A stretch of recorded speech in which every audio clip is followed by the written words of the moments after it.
পরিবারের হাজার মানা করার পরেও যে মেয়েটি তোমার সাথে কথা বলে, তোমার সাথে সম্পর্ক রাখে, সেই মেয়েটি অন্তত টাইম পাস করতে তোমার লাইফে আসেনি। আয়না ভাঙা যায়, প্রতিচ্ছবি কখনো নয়। দিব্যি ভুলে থাকা যায়, তার মানে কিন্তু ভুলে যাওয়া নয়। ব্যবহার করা কপালের টিপটার আঠা নষ্ট হলেও মেয়েরা সেটা যত্ন করে রেখে দেয়। একজোড়া কানের দুলের একটা হারিয়ে গেলেও অন্যটা ফেলে না। পুরাতন শাড়িটা, ভাঙা চুড়িটা কাজে লাগবে না জেনেও তুলে রাখে। কারণ হলো মায়া। মেয়েরা মায়ার টানে ফেলে দেওয়া জিনিসও ফেলে না।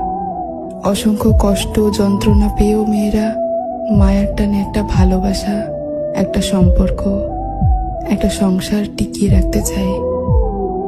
এই জন্যই মেয়েরা মায়াবতী। আর মায়াবতীর কোনো পুরুষবাচক শব্দ নেই।